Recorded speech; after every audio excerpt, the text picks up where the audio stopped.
Sharks aren't supposed to cry, or so the saying goes.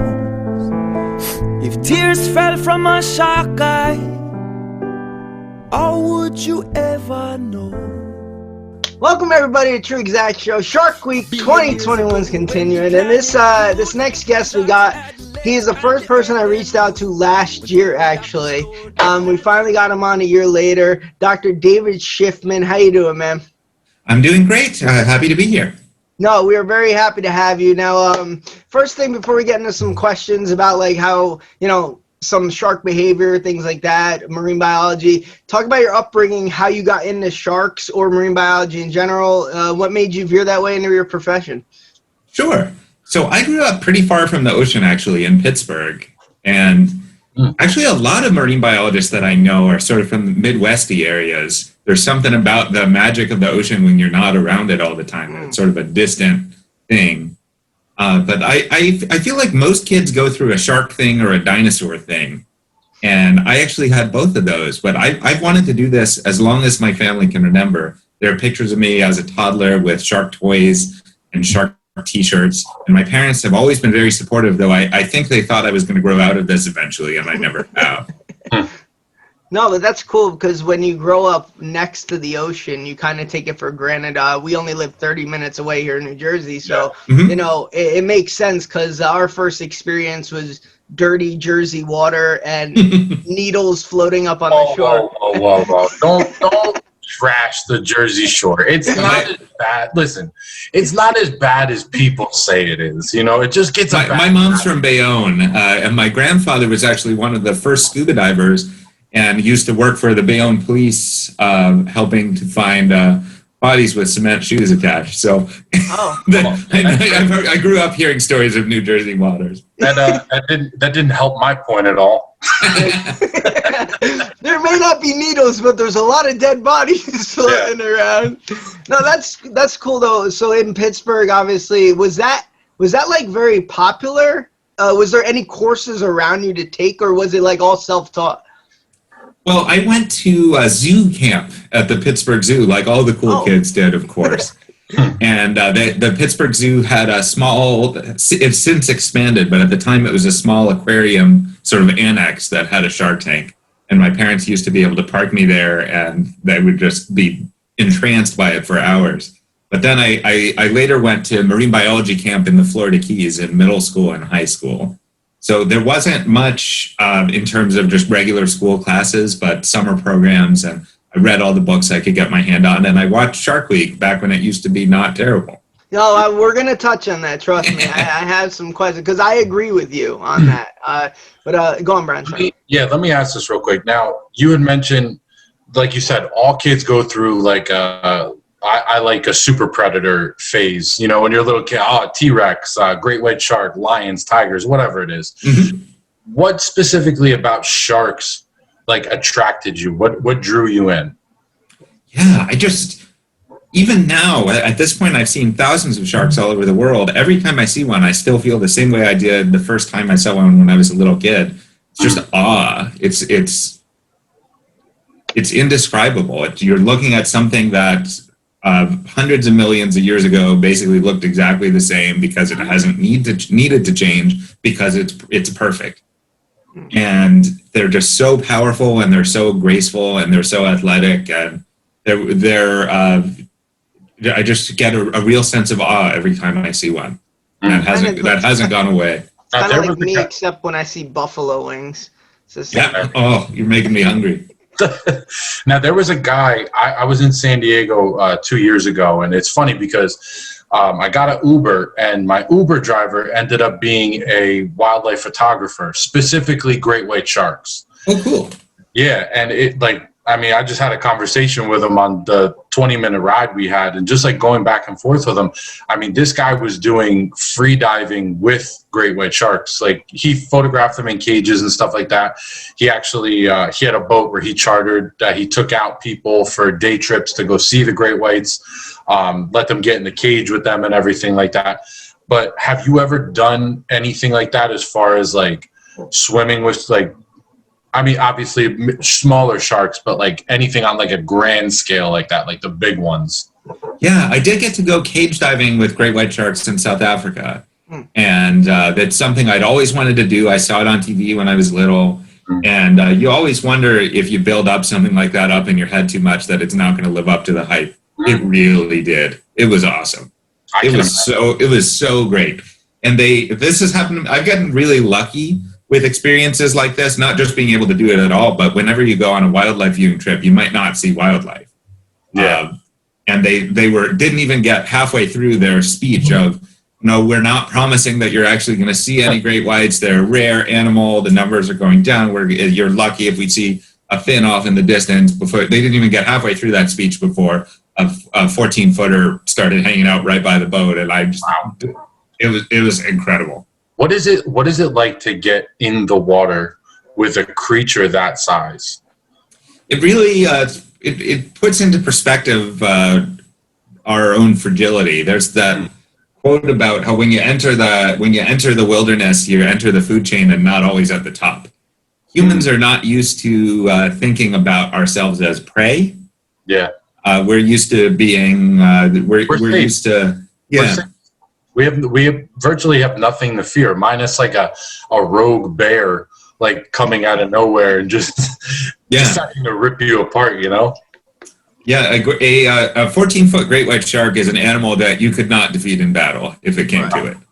That is the just raw power that it emanates, just the effortless power is really it's indescribable. It's just amazing to get to see. Yeah, it's probably real humbling. It's like that's why the song Kansas Dust in the Wind is really one of the greatest songs of all time, because it really just shows we really are shit.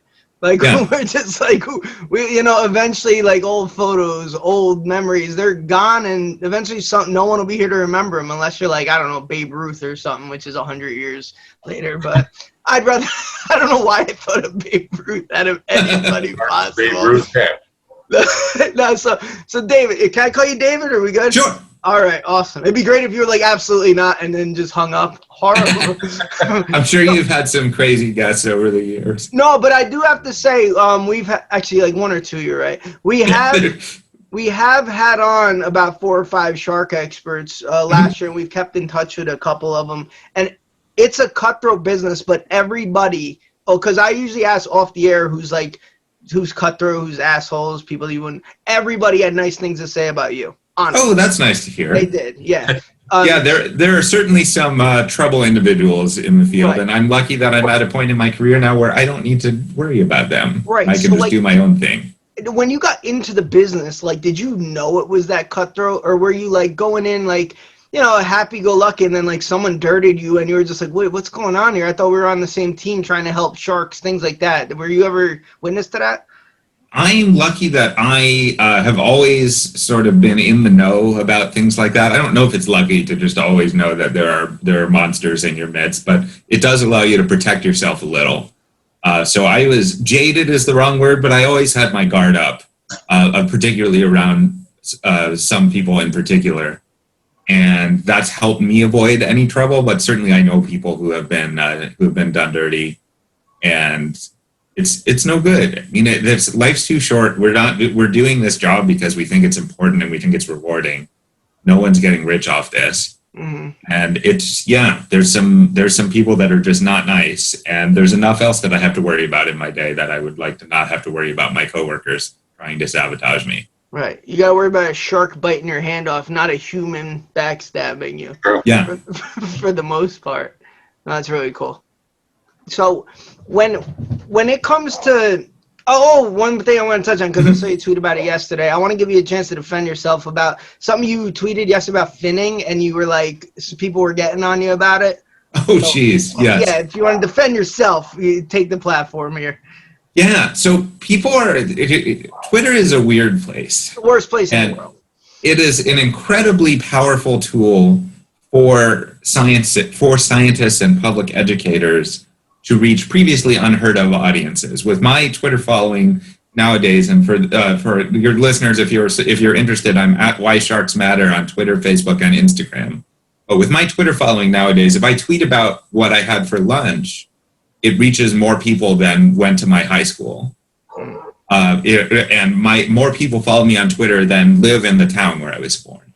So it's an incredibly powerful tool, but it brings out the worst in some people. And one thing people are especially not great at is nuance. Twitter, everything has to be black or white. You're either with me or you're not only against me, you're evil and the reason why the world is terrible. But sometimes people just don't read the article that they're responding to. Yeah. And that's almost more frustrating because I might agree with them if they bothered to learn what they're talking about. And in this particular case, this is one of the more egregious examples of this year, but I've had some doozies I've been on Twitter 12 years now, which means I remember when Twitter used to be fun. Yeah. But this was an article by an environmental nonprofit group called Traffic. And that's an acronym for something, but they deal with wildlife that's traded between countries, particularly endangered species. It's a lot of what is it called? Forensic accounting and stuff like that you might ordinarily think with organized crime. It's a really cool organization. But anyway, they created a series of 3D printing files so you can print ultra realistic versions of what shark fins from endangered species look like. And the purpose of this is to train customs officers at airports and ports to be able to recognize this is an illegal shark fin versus this one's fine. And I shared this article talking about how it's going to help crack down on illegal shark finning. And someone just saw the words shark finning and not any of the rest of it and thought that I was promoting shark finning by sharing an article about a new technology that's going to cut down on shark finning.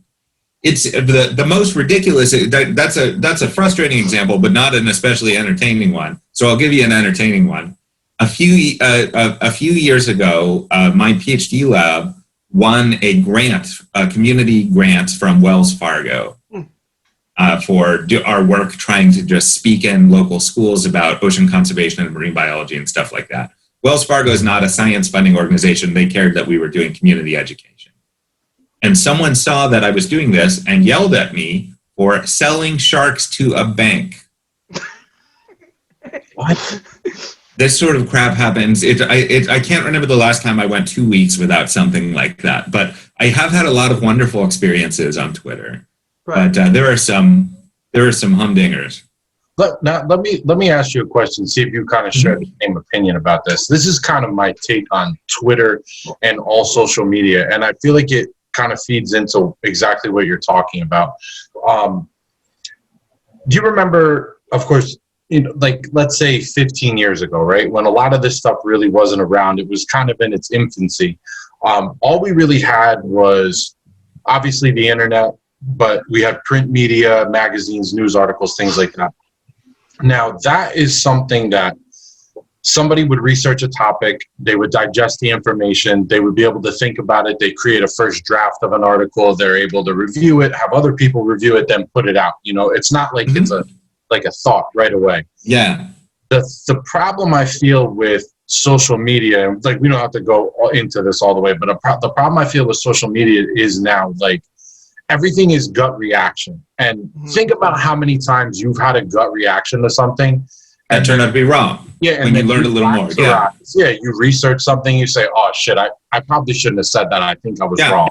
But the problem is now we have it documented forever. So like in that case, like you said, like you were putting things about, how they can 3D print shark fins so then officers can detect what are the illegal ones. And then some idiot comes along, just catches 2 words out of the article and they're like, this guy's trying to get sharks. He's trying to traffic them illegally. And it's like, did you read? Did you look at anything? And I guarantee you that person ends up going back and it's like, oh man, I messed up there. But it's too late. It's there for the world to see now.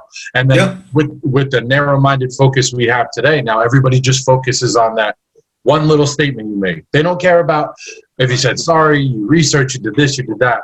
So we're in the age where it's like we're just we're reacting to gut reactions on things, and I think you get that.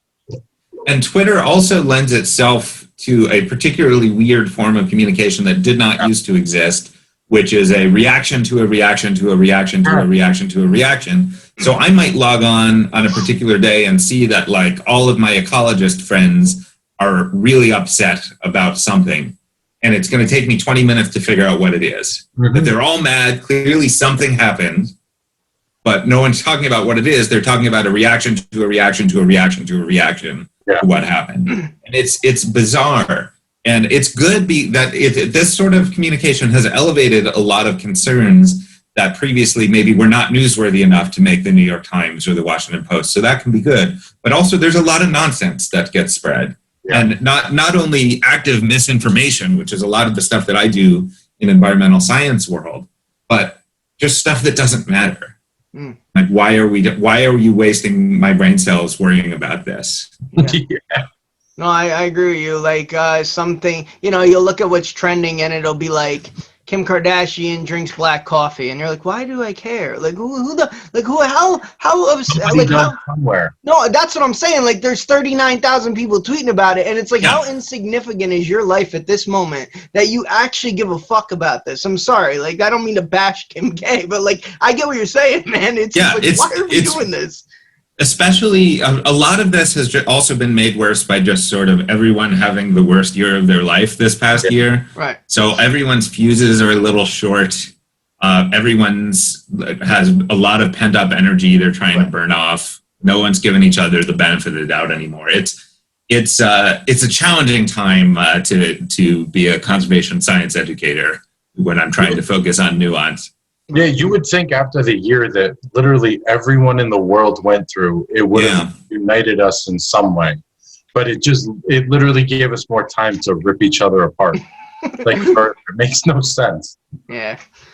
I want to touch on what you brought up earlier, Shark Week, because you said that you grew up watching it when it was good. I honestly didn't start watching until about 15 years ago, but I'm with you, and I think we're along the same lines. When I tune in, I legit want to know about the sharks, about what's going on, about the tagging, the real research. It's all I want to know about. So when they throw on like Mike Tyson punching a shark or whatever, it's like, this is nonsense. So like, let loose, man. How do you feel about what it's become?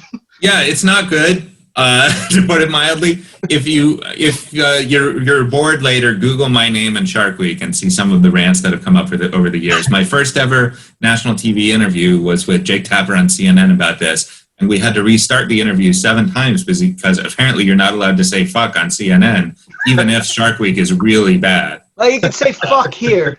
Yes. But what really gets me about it is it's such a missed opportunity. Yeah. That if it was just like no one expected it to be good and it wasn't good, then who cares? But we've actually measured this, that it is the largest temporary increase in the American public paying attention to any science or environment topic of the year, which means it could be used to raise so much attention and so much awareness of real problems facing the ocean and real ways that people can help. And it's Mike Tyson punching sharks, and it's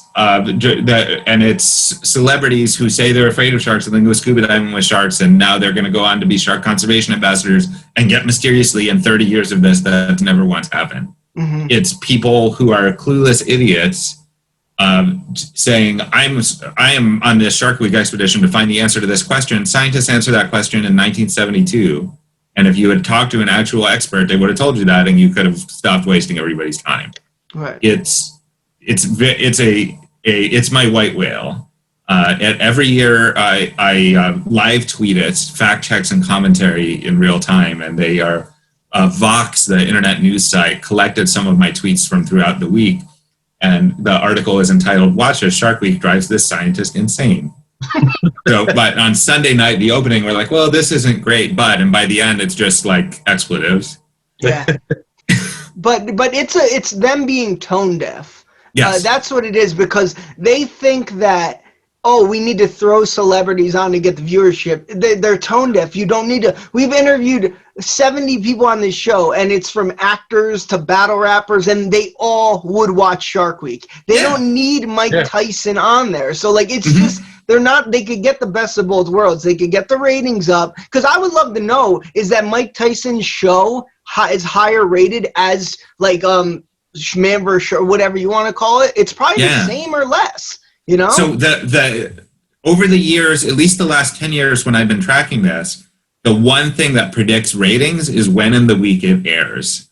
So the Mike Tyson show was the second day, so it was pretty good, but not the best.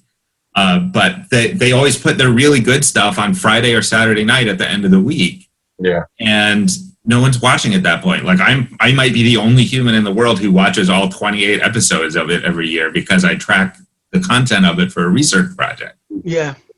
And that if we've learned anything from this Mike Tyson nonsense or any of the other crap like that over the years, it's that people will literally watch anything if there's sharks in it. So why not at least try to make it a little good?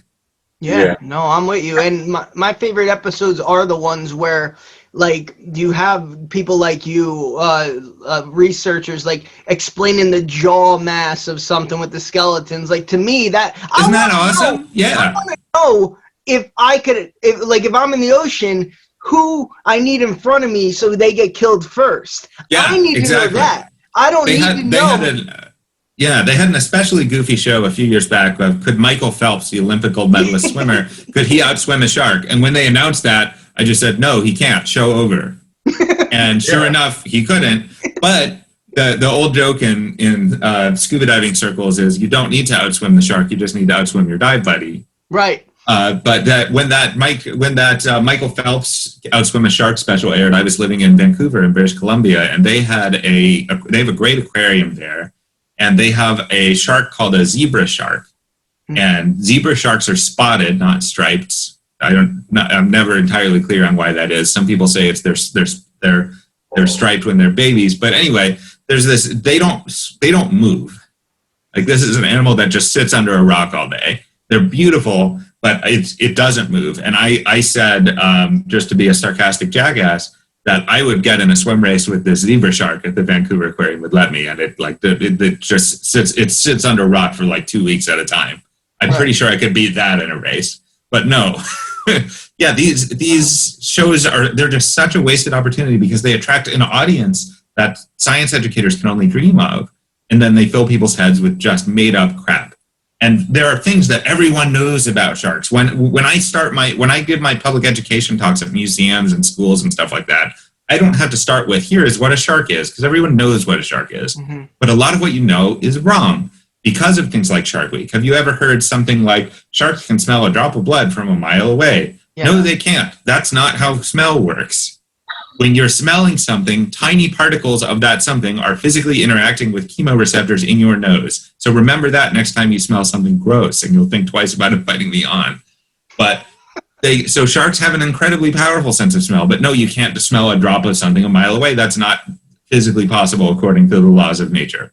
Another thing that's wrong that they say all the time is bull sharks are the only species of shark that can enter fresh water. Well, sharks can enter freshwater, absolutely. They are not the only species that can do that. There are species that live their entire lives in rivers. They're called river sharks. They're awesome, and they're critically endangered and could really use some attention. So it's the laziness of the absolute lack of fact checking. I interviewed a few years ago a friend's 8-year-old who was fact checking Shark Week. And if they have not even a scientist friend, I have friends that are not in the ocean science world, right. And they have, we all know an 8-year-old who knows more about sharks than the jackasses that appear on some of the shows on Shark Week. And that means that it's not that hard for them to find someone who could do at least a cursory job with fact checking. They say things like, there are 14 species of hammerhead sharks in the world. No, there aren't. Sometimes it's little crap like that, but sometimes it's big things. Like they had shows a few years ago where they were completely fictional, and they didn't say that they were fictional. It was CGI video. It was actors pretending to be scientists, and they claimed that Megalodon, which is that giant shark that's in the Jason Statham movie, at the Jaws you can pose in at the Science Museum, they said they're not extinct. They're still alive, and scientists and the government are lying to you about it. I got death threats from viewers for being part of the conspiracy. I've spoken to thousands of school children since that aired in 2014, and I can't remember the last time I wasn't asked about this. Right. They're not only not helping with public education, they're actively making our jobs harder. And it's just such a waste, because they have this amazing audience and this amazing budget, and they could do real things and they choose not to. And it's just sad every year. I got two things out of that. One, it seems like the TruExact show Shark Week is the real Shark Week. Yeah. We supply real knowledge, not this hokey crap that you see on TV. Two, you must be tough to be around during Shark Week. I actually send my wife flowers on Shark Week every year that say thanks for putting up with me. There was a time that FTD, the flower delivery company, was considering doing an ad with me for doing that. Apparently, Shark Week flowers are not a common tradition, but they are in my household. Whenever I move to a new area, which as an academic you have to do a lot, unfortunately, which makes it hard to keep in touch with people. But whenever I move to a new area, it's usually or in late summer when Shark Week is, and new people are like, oh, we can just come over and hang out and watch Shark Week. You don't want to be around me when I'm watching Shark Week. We can go out to a bar after I watch Shark Week. How do you feel about how negatively sharks are portrayed in movies and even in Shark Week itself? I mean, whenever you have like a shark enter a scene, like it's this ominous music that this murderer showed up. It's like it's the same thing they do with aliens. Like they're always coming to kill us. Like, why is everything coming to kill us? Yep. Maybe it's just checking you out. Maybe it's just like, what in the fuck is this swimming here? Yeah. So I've been in the water with sharks a lot, and I am no one's award-winning photographer like your Uber driver was, but I've taken a lot of pictures of sharks, and most of them are of sharks swimming away from you really fast, because that's normally what they do when they see you. This negative representation of sharks is a real issue. It makes people afraid of sharks, which makes them less likely to support shark conservation solutions, which is a problem because many are endangered species. Because they make them out to be like monsters. Yeah. And Jaws is an excellent movie, but it's not real. And there's when you think about when I ask the proverbial man on the street, picture a shark, what you think of is the shark from Jaws. Yeah. And that's not how sharks behave. That's not what sharks do. And it influences people's behavior. It influences their perspectives. It influences their policy preferences. And yeah, it's a real problem. I do think that the newer trend of sharksploitation movies, like Sharknado and all of those, do not have that same level of harm because they're so ridiculous that no one takes them seriously. But in the interest of being an academic nerd here with full disclosure of conflict of interest, Sharknado 2 funded some of my PhD research, so they're thanked in my dissertation. Yeah, you know what? It's like they don't have to outright say like, oh, this is like a murderous creature or anything. But the way they paint the picture is the scary music, the dramatic narration. And the narration is very deep voice, dramatic, and the dark music. And they'll even shoot it in a dark way where it's like, oh, look at this murderer coming in to kill everything. And even the titles of the shows, Sharkageddon. Yeah, so a colleague of mine at UC San Diego did a study on public perception of sharks just based on music. And he took some footage from the I think it was Blue Planet or one of those BBC documentaries of sharks. And he played it as it was originally played, which was with the soundtrack was called Shark Music. And then he took that same footage and played it with the dolphin music. And it changed how people thought about sharks. And when he presented that research at a scientific conference, I've never seen a ballroom of scientists just burst out laughing before. It was amazing.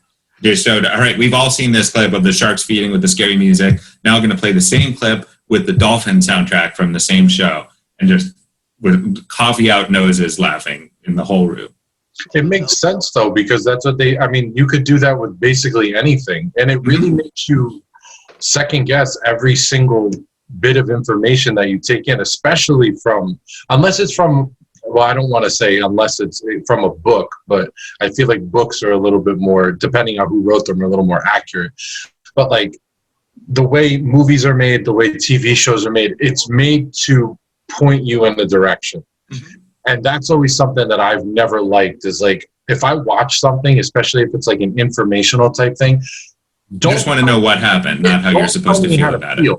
Don't try to influence my feeling on this. Like if I watch something with like David Attenborough, and I watch those nature documentaries all the time. There are some of them that are really, really good. I really love them.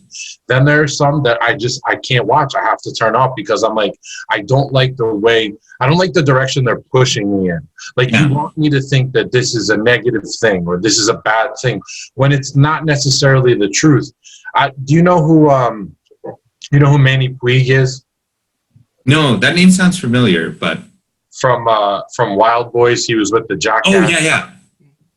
So we had him on, and he's all about he's all in the animal field, dangerous predators and things like that. And we had spoke to him about the hunting and stuff that goes on in like Africa, like trophy hunters, where you have like some rich doctor going over there and shooting a lion and posing with the lion, and then the photo gets out and people are outraged. How could you kill a lion? We can't believe this. And before speaking to him, all we had was, the media like that was saying like, okay, you can't go kill, like it's wrong to kill these animals.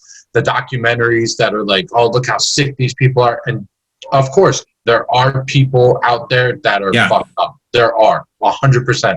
But the thing is, he also clued us into the fact that these countries have a certain quota of these animals that it funds conservation efforts. The people pay tens of thousands of dollars for the right to do it, and that pays for 100 rangers for a year to patrol it. Yeah, it's all, a lot of these things are more complicated than they first seem, which again is sometimes tricky to convey on Twitter. Yeah, no, but no one. It seems like nowadays, even if it's a sports team, politics, sharks, you pick a side. If you're on the other side, everyone's an asshole. Sadly, that's just how. I would say only 5% of the country is. The other 95 are pretty normal. It's just the 5% are the loudest on Twitter. Yes. So that's that sounds about right. Yeah, that's what it is. But one or two more things before we get to our final segment here. I looked you up. You have a lot of awards, right, that you've earned. What is the proudest one that you've earned? Ooh, you can actually see it behind me here. Oh, this finger. There was a hot dog named after me at the hot dog stand at Duke University where I went to school. That is so cool. There is that guy has since retired, Paulie the hot dog stand guy, but you could have ordered yourself a Shiffman.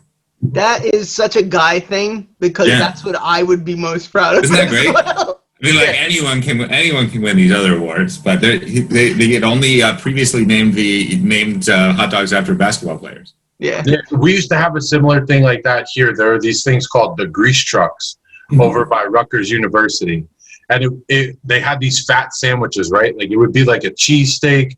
They put chicken fingers, mozzarella sticks, fries. Oh, that sounds awesome. It was great. Oh, it's amazing. It's fantastic. Don't ever leave. If you ever get one, don't ever leave it sitting in your car for more than an hour. It turns into a brick.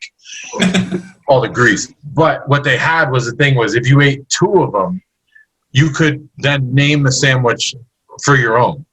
But it's physically impossible to eat. Yeah, that sounds like a lot. But you have no shortage of people trying. But Dave, that's like the hot dog thing's your thing. I've been trying to get Paul Clerkin to name an alien shark after me. Oh, cool. 3 times, and I don't think he's biting yet. He's just like, absolutely not.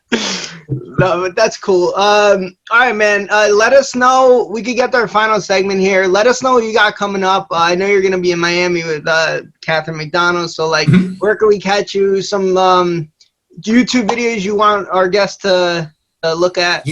Yeah. So if people are curious, if you have any questions about sharks or ocean stuff ever, I'm always happy to answer them on social media. I actually have an Ask a Marine Biologist column for Sport Diver magazine where people can write in a question and I'll answer it in the magazine. But it's Twitter, Facebook, and Instagram at Why Sharks Matter. Any questions that anyone has, I'm happy to answer. This is really cool, man. Final segment we like to do, and it gets a little hard with the SHARKWEEK ones because I think we wear it out. It's a gun to your head, and we ask 2 questions each, and you have to answer them. They got a little wordplay involved, so it's not your typical like beach or bar, whatever. You'll understand.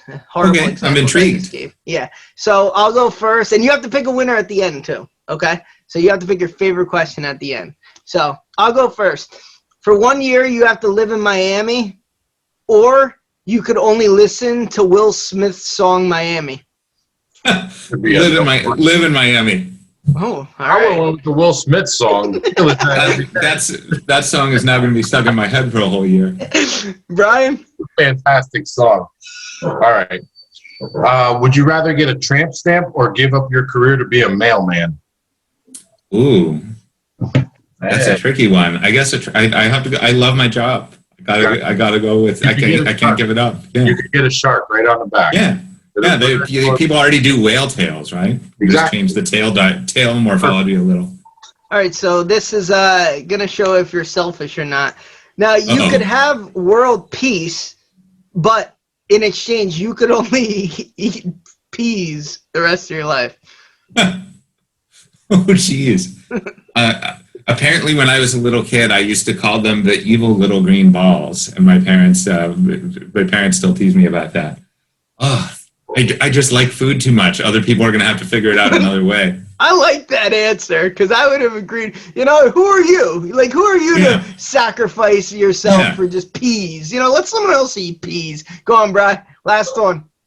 Last one. Would you rather eat poison ivy or grab a handful of bees? Ooh.